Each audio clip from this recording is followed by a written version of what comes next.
Right.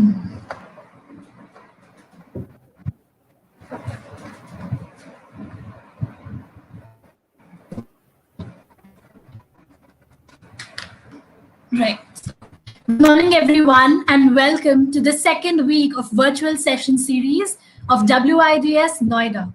WIDS, Women in Data Science, is a global conference of Stanford that aims to educate and inspire data scientists worldwide. It even aims to support women in this field. So WIDS has several regional events worldwide, and WIDS Noida is one such event. So this was something about our role as a community. Now, I am Anushka Narula, and I will be your host for this session. I'm a CSC undergrad at Indira Gandhi Technical University for Women. I've always been a strong advocate of inclusive growth and development in all fields, especially STEM. This led my team to launch UACE, an e-learning platform that aims to bring out genders and help them to function in harmony, and believe that gender diversity does not come by including women for their gender, but it is about not excluding them. So that was something about me. Now it's time to introduce our speaker. So today we have with us the young inspiration, Harshita Diddee. Harshita, a computer science undergraduate, has researched and contributed amazingly in the field of federated learning, differential privacy, and multilingual voice modeling architectures. She is currently a research intern at Triple. She discovered the special use case of vertical learning. She has even worked under the Marconi Society's Celestini Program India, which recently got published by TensorFlow. Not just that, she has contributed to her team's win at several hackathons, including the prestigious Singapore India Hackathon 2019 and the Smart India Hackathon 2019. So welcome, Harshita. We are so glad to have you here. Over to you. Thank you so much for having me, Anushka. And that was a glowing introduction. Thank you so much, Women in Data Science, for inviting me. This is it's an honorable opportunity, and I would I would really like to be able to give shed as much light as possible on this topic. I'm still novice at the topic, but I'd love to be able to contribute to the research in and around federated learning systems specifically. So I think with this, we should get straight into it. Is that okay? Yeah, sure. You can just start sharing your screen and then we can begin with the presentation. Great. Excellent. So,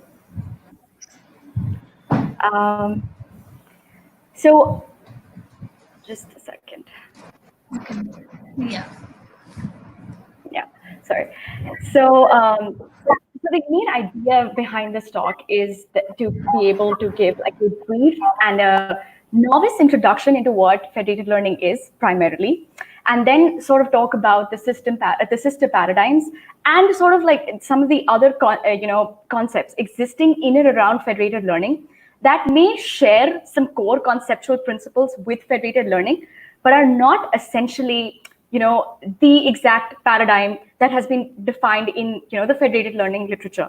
So and just because a lot of you may not have had because the topic in itself, it's actually relatively new. So I'm just going to start by giving a brief introduction about what federated learning is and what is the motivation behind investing intellectually as well as research wise into developing federated learning systems.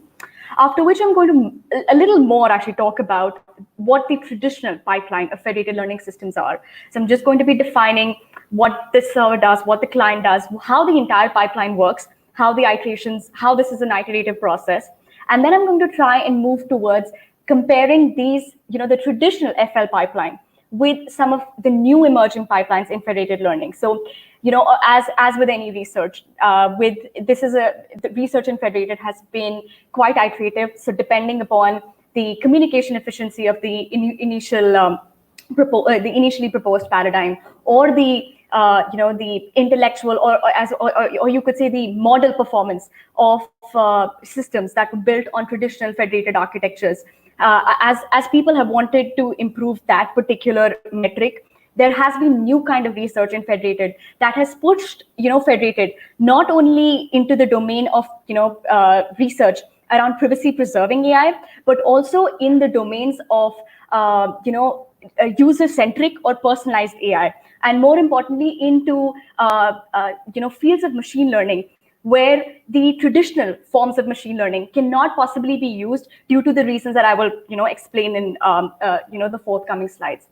And the last goal of the, by the end of the presentation, I wish to be able to, sort of give you a broad idea of what federated learning is, so that one can delineate the principles of federated learning and compare them to some of the existing sister paradigms that exist in in the machine learning world, or you could say even in the traditional distributed learning or peer-to-peer learning systems world, and then be able to identify that, all right, in this particular use case, federated learning could be a powerful tool that may be used to be able to generate powerful privacy preserving personalized results with the given machine learning problem statement that we've been given. So first of all, as I mentioned, the what and the why of FL, like federated learning, it's the reason that it's actually, I guess, a novel and a more one of the it's an explosive field of research right now. There's a lot of work being going on in this year. Some of the top conferences that have happened in research, including ICML, and it's predicted even AAAI, they had a workshop primarily dedicated to federated learning. And one of the main reasons I think that is happening is because federated learning features solutions to most of the pitfalls, I would say, to traditional machine learning.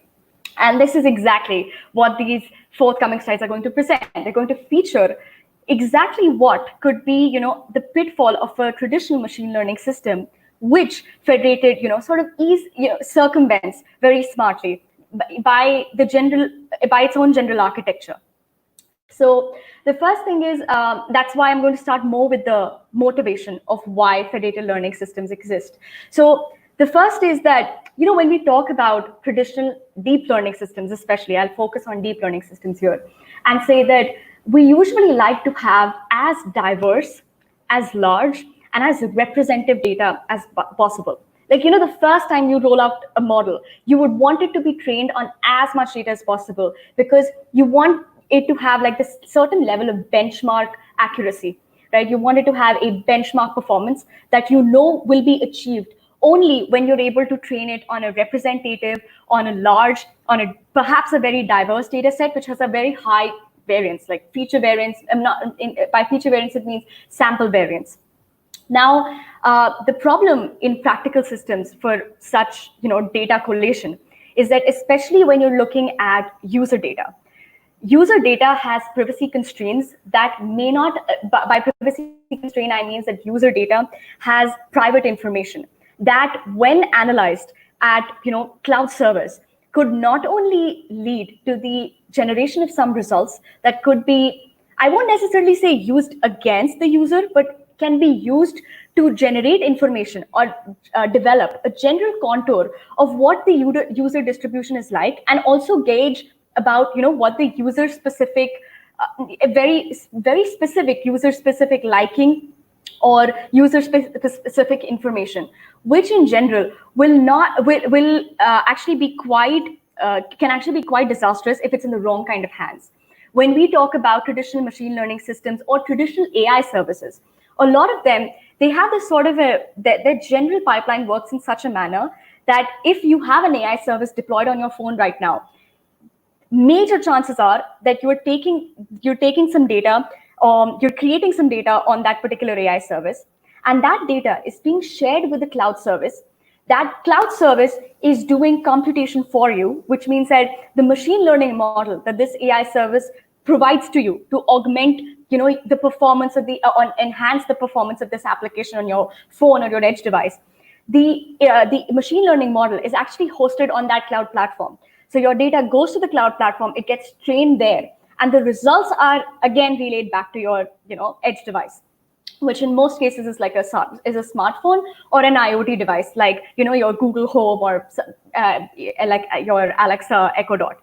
So the idea is that when this kind of relay happens, especially if this relay is very frequent, your data is susceptible to malicious attacks on the, especially when it's on the public or the private, even if it's a private grid, like even if, your AI services, you're not using any free service and you're a subscribed or a subscribed user, there is a possibility that a malicious adversarial client would be trying to, breach this network of your communication and gauge something about your data. He may not even be able to access your entire raw data, but even if he's able to get inference of what kind of data you're sending to the server, or if he's able to gauge certain qualities of your data, what is the variance of your data, what is the standard deviation of your data, he can predict almost what will be your likings and what would be the forthcoming data that you are going to be sending on, or broadcast transferring to the to the server that is hosting your ML platform. So in general, this kind of a relay, this kind of susceptibility to malicious attacks makes it very difficult for users to sort of trust an AI service with the with very personal data. And this very personal data can be anything. It can include textual data from your chats on a SMP service like WhatsApp, or it can include photographs from Snapchat or Instagram, which are because if they are being relayed to any kind of service, that may leak it or may leak information about it unintentionally or intentionally, it will obviously be a loss of your privacy on a massive network, possibly at the scale of the World Wide Web. So traditional machine learning systems, this particular pitfall of traditional machine learning systems is actually it's almost interlinked in all traditional machine learning systems. You do need centralized data to be able to build a robust model. And when you're building that centralized data, you need to be able to collate as much data as possible. And if you're doing that as much data as possible iteration, you will be relaying back and forth a lot of data. Even when the AI service is running, you'll be relaying forth a lot of data back and forth. And this in itself becomes like this very, very delicate network, which can be breached by malicious users and can be used against your advantage. And there's one thing that I'll actually like to give focus on, that when I say the maintaining the privacy of the client, I don't necessarily mean only you as a client, only you as an individual user. Sometimes it is also the organization that you are a part of whose data can be compromised. For example, let's consider a system where Netflix is building a recommender system. We know Netflix has a very strong recommender system, and that's probably why we're all hooked onto it. So when a service like Netflix takes data from your activity or interaction with Netflix and then relays it to their own server to be able to generate strong recommendations for your system, they are taking they're taking data from you individually. The other thing is there's a large amount of data analysis that happens on a cluster of users, like the likes and the dislikes of a cluster of users is generated, and analytics related to that are stored with Netflix itself.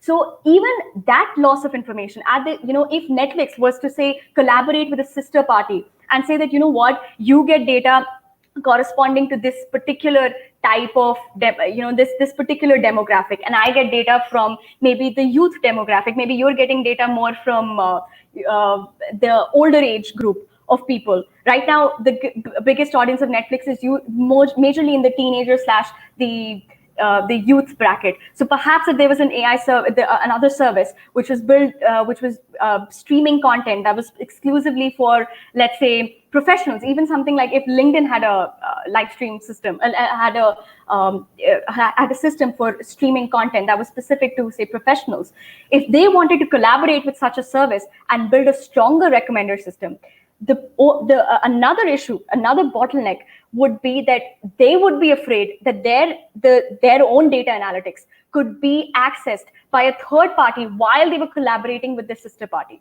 So when we talk about privacy, we don't talk about privacy only for a specific user. We talk about the privacy of the user in terms of the organization also that he's contributing his data to. So consider the fact that Facebook in itself has a lot of data analytics, that is directed to the entire demographic of people who use Facebook as a service. Now, if Facebook was to, we know, you know where I'm hinting at. If Facebook was to lose some data that is corresponding to its users, it would be a massive data breach, and it would, even Facebook's identity, of course, would be, their service would be questioned, and their identity in general would be, denigrated.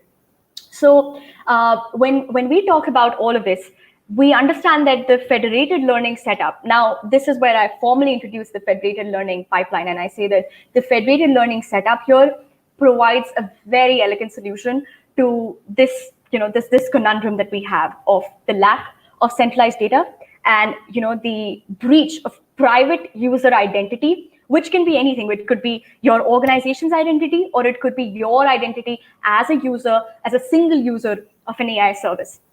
So this is one of the, this is like the MNIST of federated learning images. It's one of the first images that came into existence explaining the, federated learning pipeline. It was introduced in the Google AI blog. I think this was one of the introductory blogs on federated learning. And I'm going to just try and explain the federated pipeline with this singular diagram. Now, the idea is simple. In a traditional machine learning setup as well, you have a client, and you have a set of clients, and you have a server. The server hosts the ML platform and the ML model, and the clients usually host the data that will be used by this particular ML platform. Now, in the federated learning setup, let's first look around this cloud around B. In a federated learning setup, the cloud service that you are using will have a model. It will definitely have an ML model. This ML model will be identical in traditional FL setups, will be identical to machine learning models that will actually be sent out to all of your clients. So let's say there are 10 clients of an AI service. That AI service is hosted on cloud server X. Whatever machine learning model is hosted on cloud server X will be distributed. This is where you see this kind of distribution going, will be distributed to all 10 clients. So all 10 clients have the same machine learning model. And now what will happen is that, now let's come back to A. Each client is now generating data of its own. Let's trace back to the Netflix example. How are you generating data? Let's say you watch a movie. When you're giving 10 recommendations, out of 10 recommendations, if you click on one recommendation, then this in itself is training data for the model. Because the one recommendation that you clicked on, that is like, okay, this is the for a recommended model, that is if you do it like a binary tagging, that is binary tagging 1. This is the class of data that the user wants to see. And everything else on that page, most probably the 9 other entries on that page, they will be tagged to a binary 0, and to indicate to the machine learning model on your client that, okay, these are the samples or the instances that the user does not want.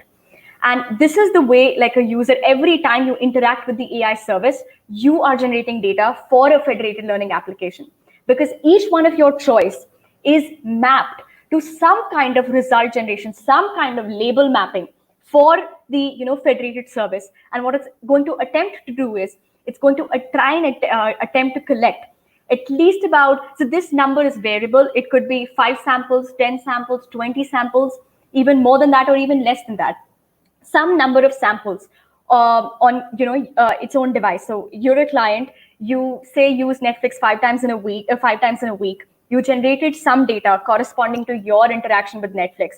And once that was done, this particular machine learning model has enough data to run itself. So you have local data, you run the model locally.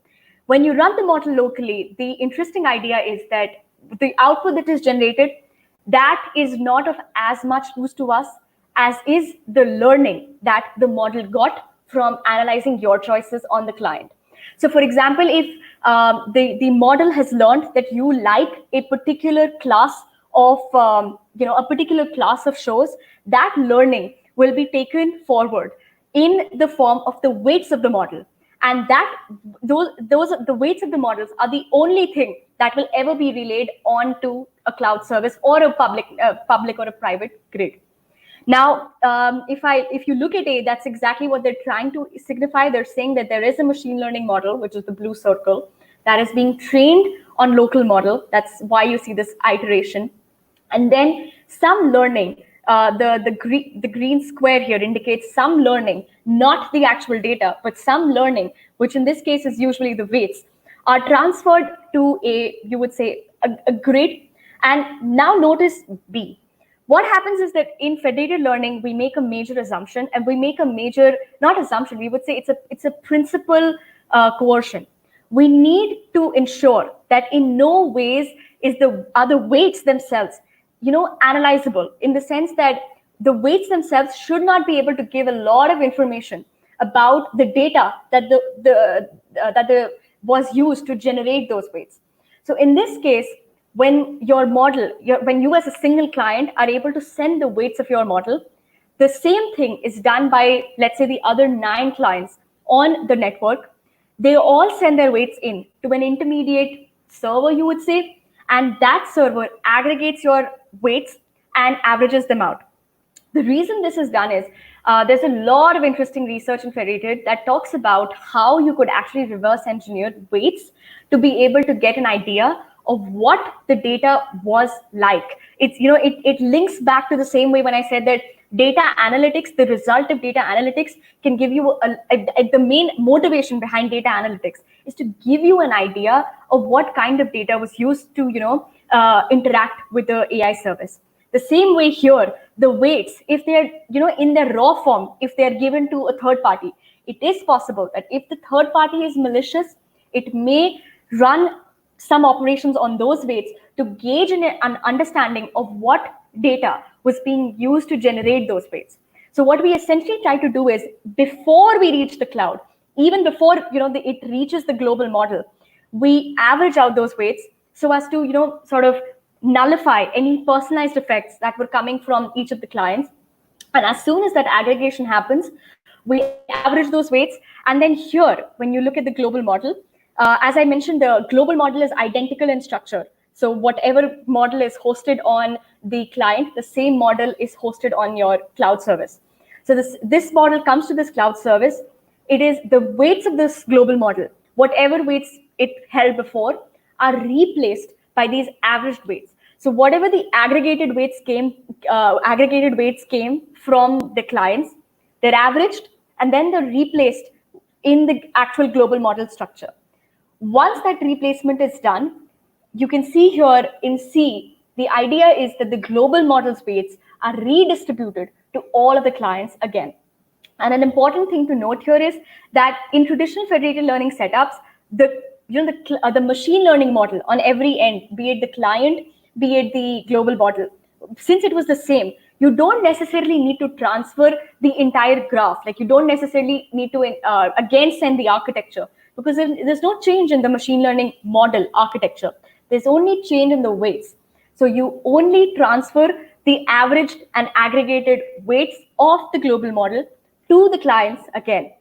And this process repeats itself again and again until we see. So in federated learning setups, usually the software lifestyle development cycle goes something like this, that during usually the alpha beta testing time, you would see at least about 100, 200, 1,000, 2,000, depending upon the amount of data the model requires itself to train on. You would see mostly 1,000 to 2,000 iterations being run only in the alpha beta testing time.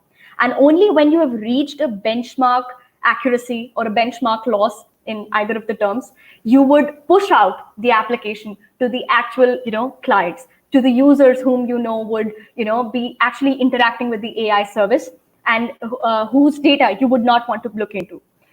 Please bear in mind that in neither of these cases is the data of the client himself being sent across anywhere.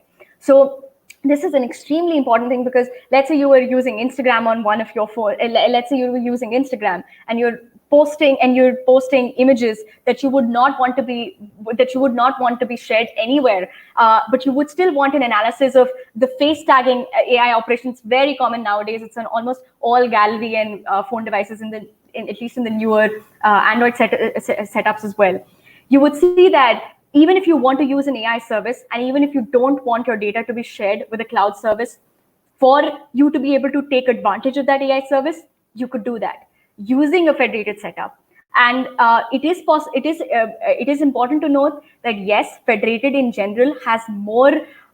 It's more user interaction intensive. You would have to interact more with the service to generate more data. But over and above, that's sort of the fact that it's not sending your private data onto any public network in itself becomes a great motivation for people to do that. Which is, for example, you're doing that. If you're using Gboard, Gboard is the Google keyboard is one of the most well-known commercial applications of federated learning, and you are interacting with your keyboard practically every day, right? Every time you type in any service, it does not necessarily have to be an AI service. Even when you're noting down things in your S notes or your notes, you're essentially interacting with your keyboard, and the data that you're generating through that interaction, it can be used by your federated service to improve the predictions of your own model, as well as contribute to the improvement of a global model that is trying to predict, enhance its performance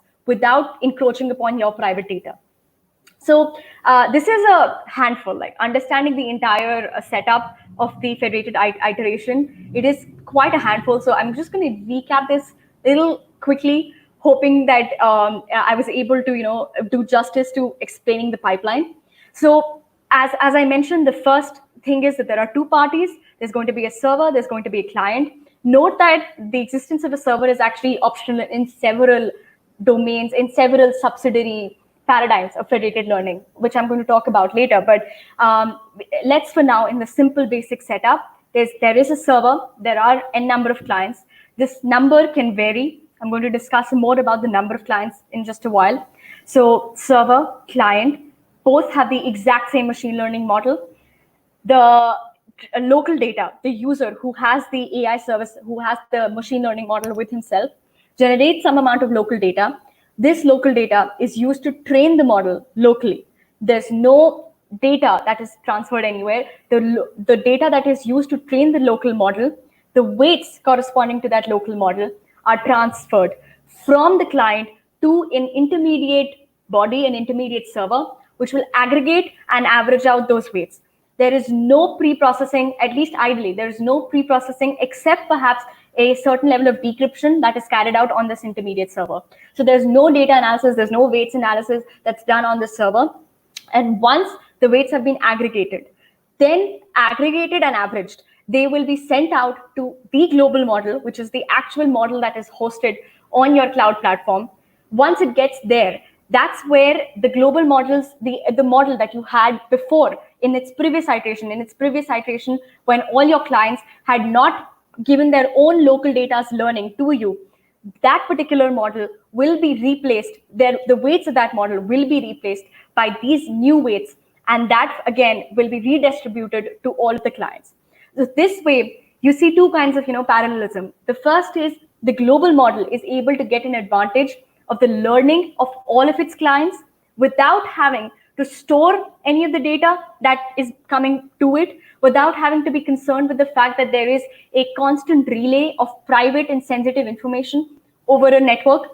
And once the data is with the global model, once it redistributes it, you understand that even a client that himself is able to leverage the learning from another client. So if there were 10 clients and client number 10 had a very diverse data due to some reason, and let's say the client number 10 was a binge watcher, and client number 1 is not a binge watcher, but he's just not a very frequent user of Netflix, he's still probably going to get very good recommendations, because this binge watcher would, after a certain amount of time, would have given some really good predictions, and some his weights would have indicated a good degree of choice and prediction of the machine learning model that was sent to the global server. And eventually, even if it was averaged out, it was eventually redistributed to this client number 1, who now gets stronger recommendations without having to look at the data that was, looked at upon that was held by client number 10. So with this, I think I come to my second goal, which is discussing the learning setups in federated learning. The pipeline that I just described right now, this is a traditional FL pipeline. This is the pipeline that was introduced in its most primitive form. And when you talk about federated learning, there are several other setups that have emerged, as I mentioned, because they're trying to, because they're trying to sort of pinpoint or improve upon certain pitfalls of this traditional FL system. So I'm just going to talk a little about them now. So the first thing is, before we go into purely different setups within federated learning, it is important to understand that in the second slide, I did talk about how the privacy of a client is not only the privacy of a single user, it could be the privacy of an organization. And that in itself has become a learning setup in federated learning. There are two kinds of federated, nowadays there's a broad category of federated learning applications. There is cross-device federated learning, and there's cross-silo federated learning. Cross-device federated learning, I'm going to take that first, is the federated learning that most people have had exposure to. It's the federated learning you see on the Google keyboard, because the word device here indicates that the client in this kind of a federated learning service is going to be either a smartphone user, where the AI service is deployed on the smartphone, or it's going to be a any kind of an IoT device. So let's say Alexa or Google Home, these kinds of IoT devices that are aiming to collect personalized information. Mind you, especially when I say Alexa, you can possibly associate this to several data breaches that have existed, because the data from such an IoT device was unintentionally leaked onto a public grid, and that was inferred by some other malicious adversarial agent and was used, and that's how it was exposed that there's been a data breach at this IoT devices level. So when you talk about the federated learning setup, this client that you're talking about, it could be this user, a smartphone user who's using the smartphone application, an AI service on his smartphone, or an IoT device. Now, in the cross-device setup, the major issue is communication is a huge barrier. System heterogeneity is a huge barrier. By system heterogeneity, I mean that I have a phone that's 4 years old. My father has a phone that's barely like 2 months old. Now, both of our phones have a huge difference in the computation power that our phones hold. So if I'm training a very heavy AI service, because there's local training going on the model, if I'm training a model on my phone, there is a possibility that either my phone will just not be able to train the model itself, because it's just not computationally as capable as my father's phone, which is newer. It will have more memory. It'll be faster. The battery life, the network resource connectivity, all of these things overall, give a lot of importance and play a lot of importance in deciding how successful a cross-device setup is.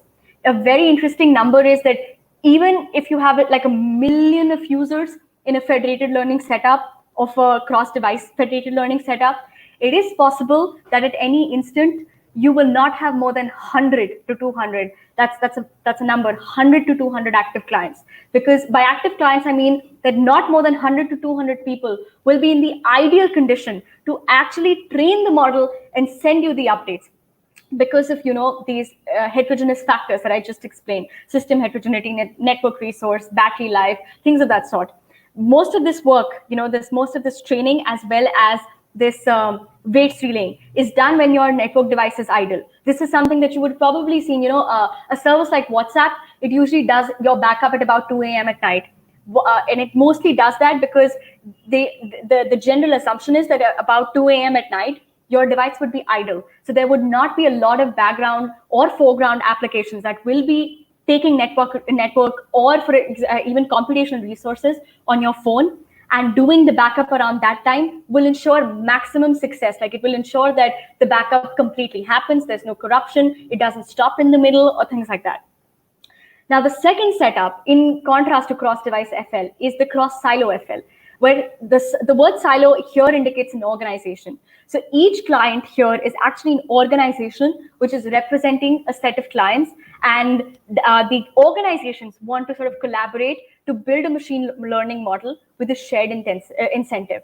So the most common application of this right now is, say, there's an organization, NVIDIA has a healthcare framework called Clara, where it uses, like each organization, medical organizations that are part of the Clara framework would essentially take data from each organization is being shared in a privacy-preserving manner and being trained on in a privacy-preserving manner using a system like federated learning. It's not purely federated learning. They're using a system like federated learning to train distributed, anonymized organization data, not client data primarily, organization data, and that is being used to build a stronger, machine learning model.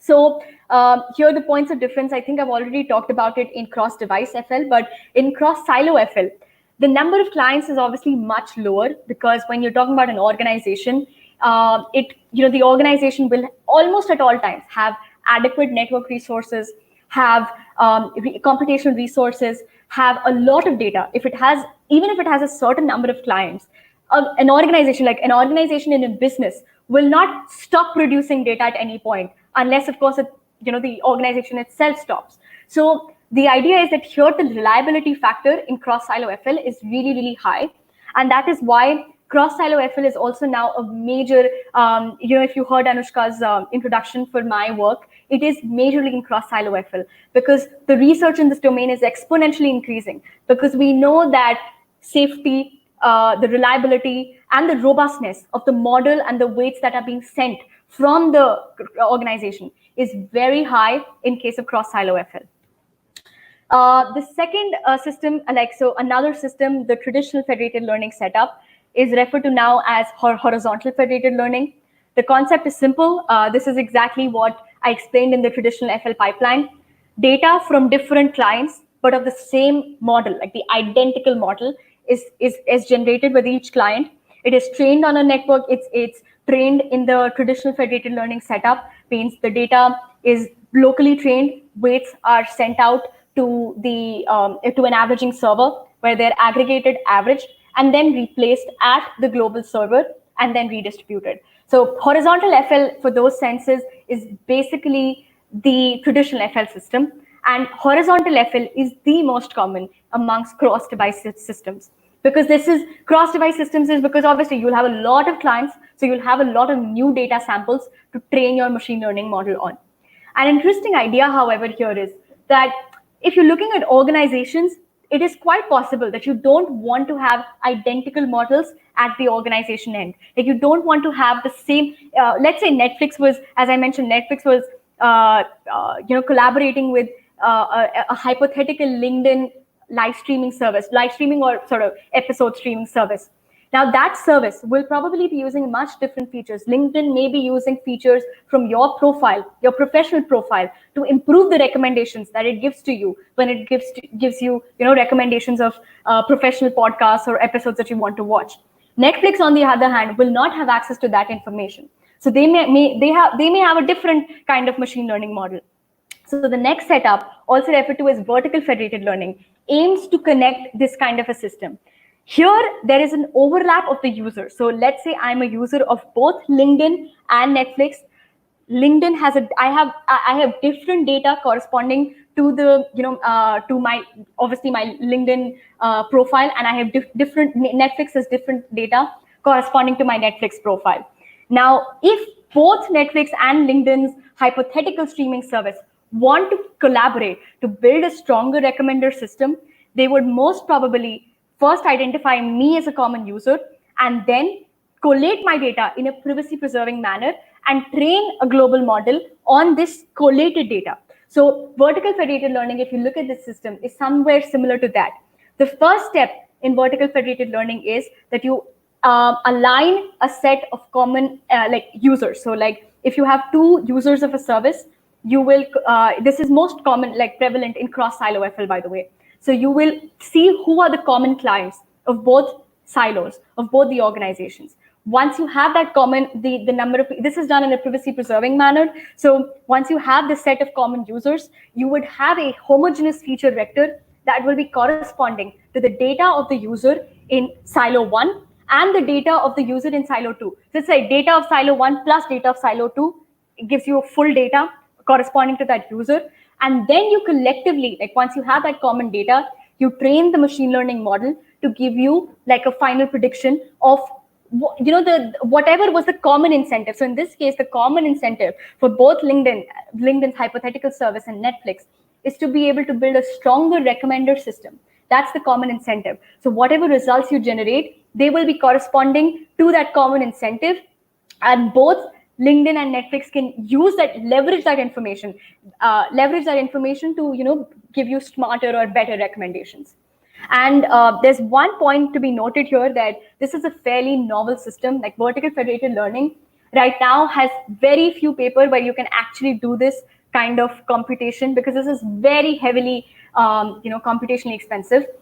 So it's very rare for multi-party systems. When I say multi-party systems, I mean that there are fairly like two or three papers in my best knowledge that talk about vertical federated learning and it being implemented in practicality. Like theoretically, we know it can be done, but we don't know if it's feasible especially in a cross-device. I think it's completely impossible, but in cross-silo setup also, that's kind of tough. And one important thing is I've noted here that the model is considered lossless. The reason for that is, let's say you had Netflix and this hypothetical LinkedIn service. They came together and they said, you know what, we'll just you take my data, I'll take your data. We'll create a central data repository and train the model. Let's say in a utopian system that happens. If that happens, then that model will actually be identical to this model, because in the end, what you're attempting to do is that you're collating the data that was corresponding to the organization that was corresponding to one organization, and the data of the same user corresponding to another organization. So you have a homogeneous feature vector in either of the cases. The last system, this is going to be our last major system, after which I'm just going to talk only a little about the subsidiary systems that exist, is called split learning. This was one of the more, this was a very novel architecture. It was introduced, I think, by MIT Media Lab, if I'm not wrong. And the idea of the system was that, one major issue with federated learning setups is that this central party that I'm talking about, this intermediate server, there's no guarantee that this intermediate server will not be compromised or malicious in itself. Like there could be a possibility that, if Netflix and LinkedIn were collaborating to participate in such a collaboration, there would always be this one little doubt. What if the central server colludes with either of the clients? And by colluding, I mean that what if one of these services, one of the central server is leaking information to either of the clients? So there was one major criticism that people used to talk about, that is the existence of this intermediate server, is it practical? Is it realistic? And that's where some people started discussing the possibility of not having a central server in any manner. And that was when we talk about split learning. So the idea of split learning is that you have, let's take our 10 client system. You have 10 clients, and let's say you have a neural net that has 10 layers. Now, what the first client will do is that the first client will train only up till the first layer. The first layer for the client will be referred to as the cutoff layer. So it will only the weights, it will train essentially the entire model, but only the weights up till the first layer will be taken, and they will be transferred to the next client. So client 2 will have the weights of the first layer of the neural net from client 1, where client 1 trained that neural net on his local data. Client 2 will take the weights from this cutoff layer and start its own training with its local data from layer 2, and then again cut off at some layer. So it will only train the net from, say, layer number 2 to layer number 4 or layer number 6, which is again going to be a cutoff layer. Finally, this thing is going to be continued till the time you reach the final client. When you reach the final client, it is here that the client will, there can be two cases. The client will have a label at this case. If it has a label, then it will start back propagating from that client. So first, the gradients at the last client will be back propagated to the cutoff layer of the previous client. The same thing will happen on the previous client. the gradients on this cutoff layer of this client will be backpropagated to its previous client.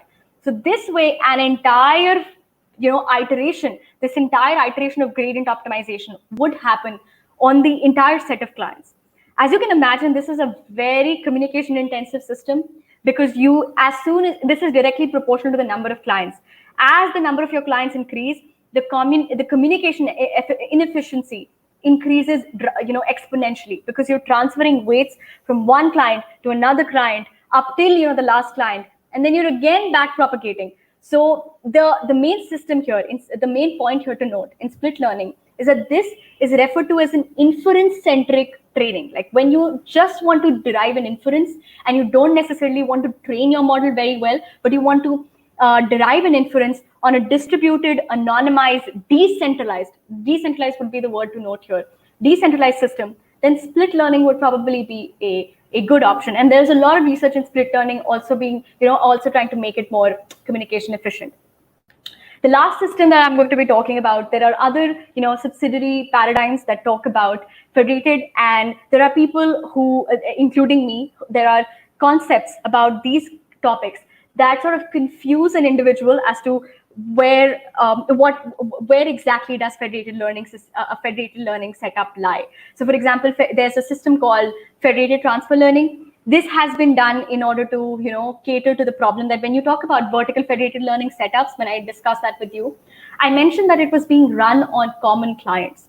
Now consider this, like two big organizations, it's quite possible, for example, it's quite possible that if you're a Netflix user, a very heavy Netflix user, you will not use Amazon Prime as much, especially if you're if you're paying a subscription for Netflix.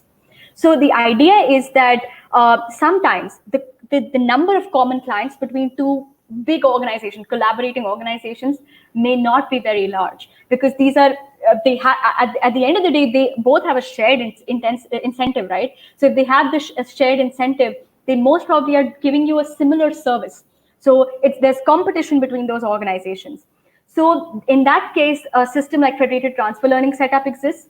So where you have very little number of common clients, and all you attempt to do is that you try and understand the mapping from feature to label for another organization. This is a very, very new setup, at least in my domain. I've had very too little experience in this.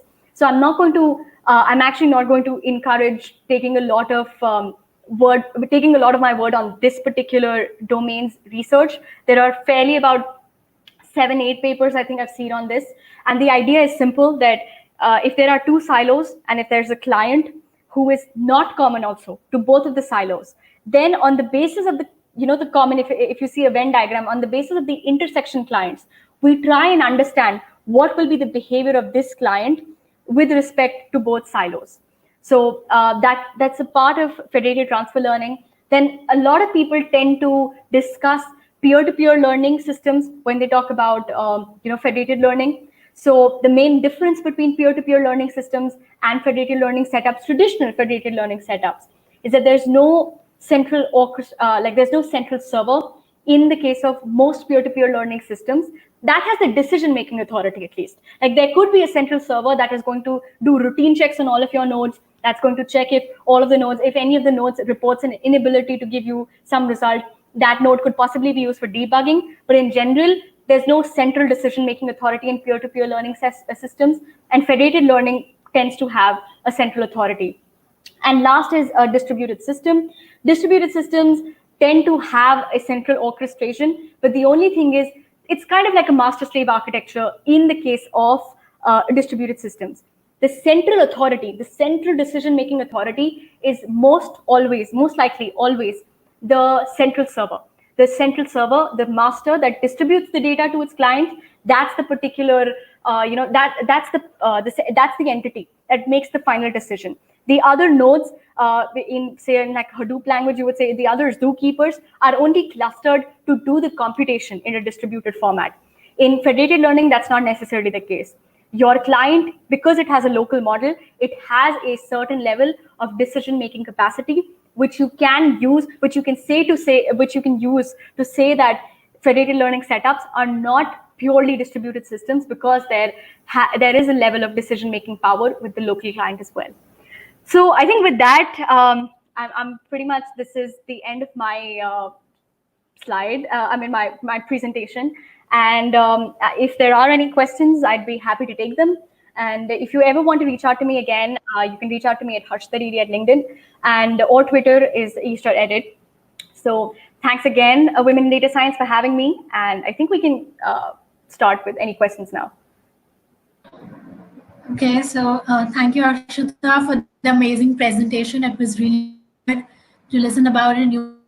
And now let's move to the comment section. So there are a few comments where they have praised you for a question. And yeah, here's a question now. Okay. So the question is like, I'm a beginner and should I do Federated? So what are you? See, I also started off Federated Learning as a beginner. I was, as I think Anushka mentioned, when I was doing the Celestini program, that was the first time I was exposed to a Federated Learning setup. So I don't think there's any essential issue if you do have a clarity of basic machine learning concepts. Federated Learning is fairly easy to grasp in its first go, but the issue somewhere comes in the platforms that are right now existing for Federated Learning setups. It's, for example, if you're a PyTorch user, you should essentially have certain level of familiarity with one of these frameworks. It should either be PyTorch or TensorFlow. TensorFlow's library for Federated Learning, which is TensorFlow Federated, is to some extent quite specialized, I would say. I find it hard to work in it as well. I'm natively a TensorFlow developer, but I use PySwift now because most of the recent research in Federated Learning is done in PyTorch with the help of PySwift, OpenMind's PySwift. So if you're a beginner, I think it's great if you want to go into, if you find that the motivation of joining Federated Learning is good, I think you should go about it. It's definitely something that you should look into. But that, having said that, it's possibly, it'll possibly be more useful if you do familiarize yourself with one of these frameworks well, so that you can actually apply and simulate Federated Learning setups, because they're fairly technical to simulate when you're doing it, at least from scratch. Yeah, so this was really good. Like we can start it at a beginner's. Yeah, you should be clear with the basics. Right. So there's another question. How can we relate distributed computing with Federated Learning? Yeah, so I think that is why I put in the last slide. So distributed computing, as I mentioned, the main difference or the main factor that sort of changes is the decision-making authority. So if you're talking about a completely distributed system, what usually happens is that there is a central decision-making authority, and distributed computing, you've used the word distributed computing in itself. So the idea is that the slaves or the nodes that are a part of this distributed system, they are just computational platform for the master. They're working for the master just to ensure that the computation can be distributed in a reliable, in a safe manner, and the results from these clients is sent back to the central server to be analyzed and then finally optimized. And another, of course, important factor is that the data to these nodes is distributed from the master again. In Federated Learning, every client in itself has his own local data set. It's not orchestrated by the global model. Like the global model will not distribute the data to all of its nodes. So in distributed computing, that's going to be one more difference, where you can, where the data distribution is handled not by the global model, like not by the master, but rather is a property of the clients themselves. So I think that's the basic difference, I would say, between distributed computing and Federated Learning. Okay. So next we have a question. It's not related to Federated Learning. It's something about hackathons and all. Right. So Ria says that she's been trying to learn machine learning and participate in hackathons. So she just wanted to know, how did you win so many hackathons? What was the learning and winning strategy you've been following? Well, personally, first of all, I haven't been to a lot of hackathons. I think I've done 5 or 6 fairly, but and I've had excellent teams to help me through. That's one of the major I think motivations or like tips that I would give you. I have been helped a lot by most of my peers, my mentors, my seniors, even professors to a very large extent, to gain an idea about. First, I tried to identify what field I actually wanted to be contributing to a hackathon in the capacity of. So when I was in first or second year, I did practically tried everything. So I did Android and web and like hardware, almost everything. And finally, when I knew that I was not very useful as an Android developer, please take that for my word. I was not useful as a web developer. I was not useful as even in hardware. It was not something that I was inherently very patient with or good at. So the one thing that then finally I chose to do machine learning, and then the way I try to contribute to my teams in hackathons is simply trying to ideate, like give a good idea first of all about by researching how I can increase the innovation level of I know that I'm not a stellar deep learning engineer, but in hackathons the innovation factor plays a huge role. So if you're able to research and bring an innovative tool, a sustainable tool on the table, even if you're not able to bring an MVP, there's a possibility that your solution will be selected. As a matter of fact, if you look at the Singapore India Hackathon, the model that I had built, it didn't work. Last minute, I couldn't integrate it with the central server, which was supposed to run the entire solution in conjunction with. We had two rovers, we had a rover and we had an Android app, and we had the deep learning model. Everything was going in conjunction. I couldn't do it, but I think in the end it was a novelty of the deep learning modeling itself that won points, and that has mostly happened because whatever hackathons I've tried to go to, or even Celestini for that matter, I've tried to a very large extent to just do research around the topic in itself, so that I can enhance as much as innovation as possible in that particular domain. And then obviously development plays a huge role. At least having an MVP on the table, even if it's not connected to the central server or it's not running in conjunction with the other tools that you presented at the hackathons.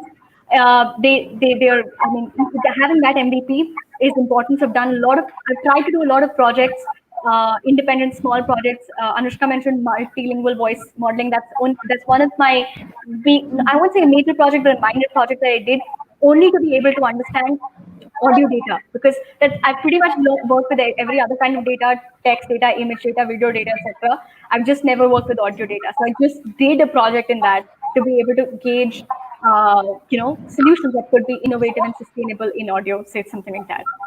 So I hope that helps. I think that was fairly long.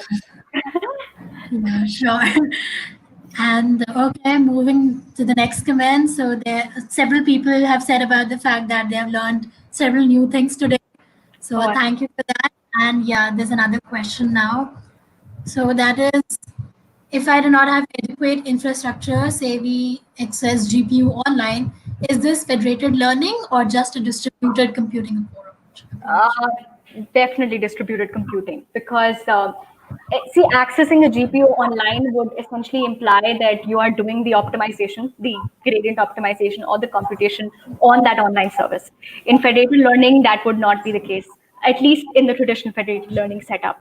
This would actually be a good example of a distributed, I think, computed system. I won't say like the best example, but a good example of a distributed computing system, because you're trying to outsource the computation to a more, stable or a more capable service, which is the GPU that you're accessing online.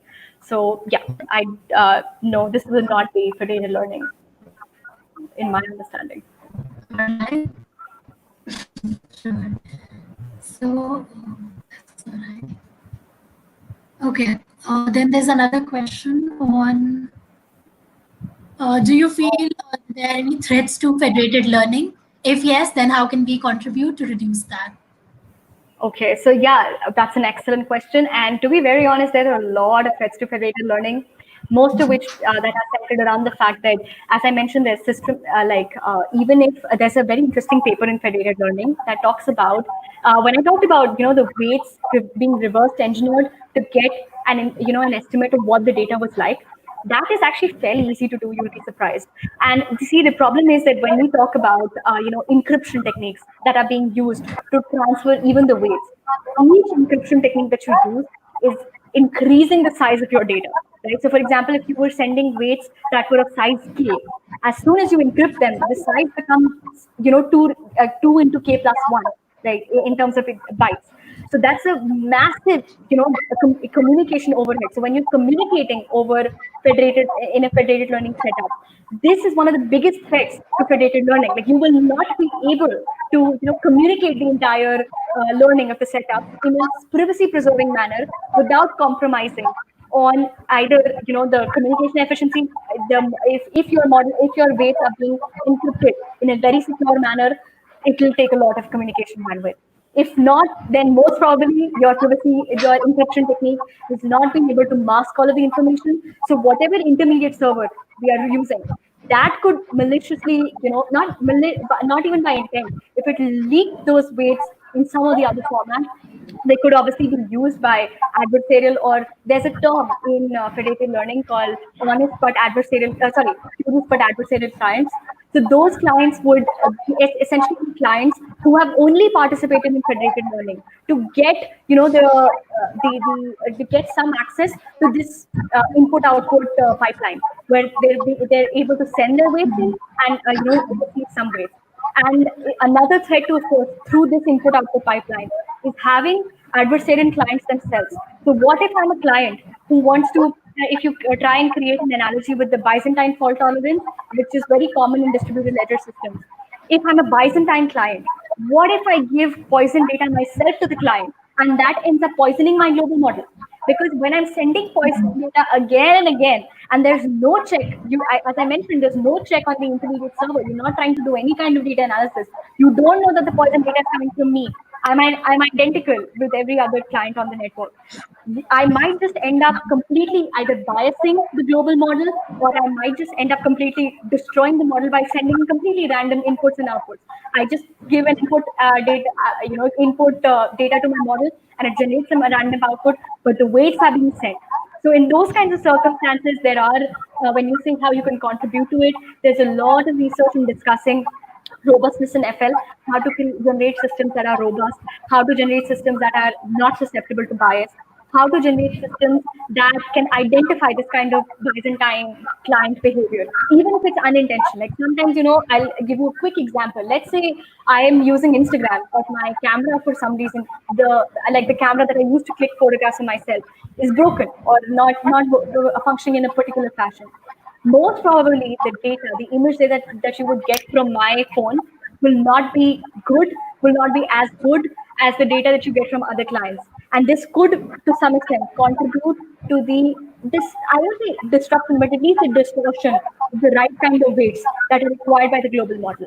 So to mitigate that, there should be a system in place that will check that how is the model performing essentially on your phone or your, this client, and then maybe say that, okay, what, I don't think I'm capable of, contributing properly to the FL system, so just drop me. And that's how the federated server will just not take weights from this client at all. So that's a great question, by the way. So lots of answers to that. Yeah, sure. And again, like, people have praised you for the presentation and they really like the entire thing. So the last question that we have, how to be a successful data scientist or analyst while being a beginner?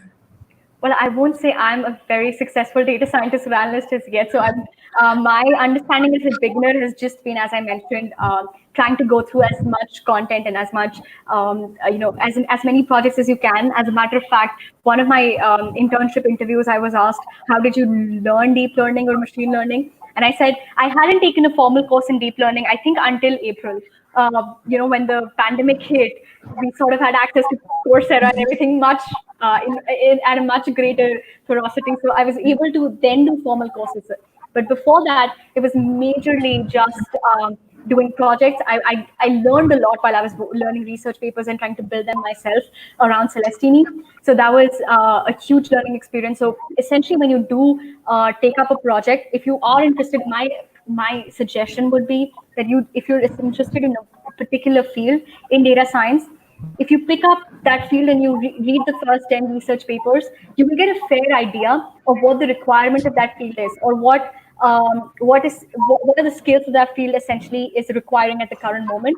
And it would be nice if you could think about projects or in general, even small tools or frameworks that you could try and build that could help the system. For example, the voice modeling architecture work that Anushka talked about.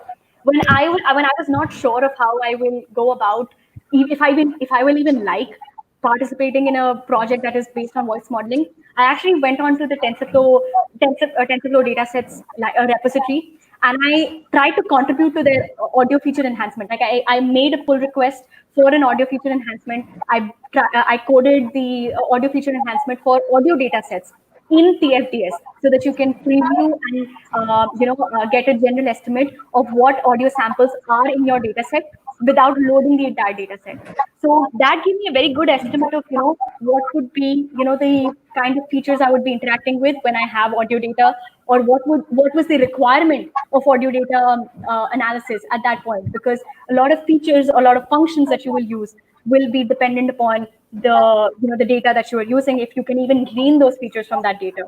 So I think for being a moderate, like even like a enthusiastic data scientist, this would be a good way, like create a good balance between the features and the tools that you can contribute to, whilst getting a holistic view of what is the existing literature in that domain. At least that's how I've tried it. I'm not sure if that works, but I've been very happy with it.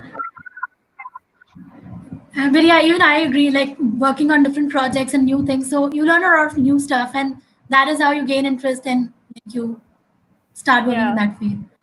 So that's it. We're done with all the questions. So thank you, Harshita, for your time. And thank you for the amazing presentation. We learned a lot today. And to all the viewers out there, thank you so much for your time and for actively participating in the live chat and getting all your doubts cleared.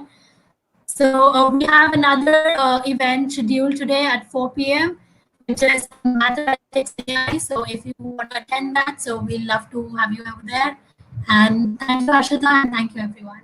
Thank you so much, Anushka. Thank you so much, Women in Data Science. It was such a great opportunity. I'm just learning so much. Thank you so much. Thank you for having me. Bye. We're honored for that. So fine, we're just ending, and that's it. Thank you.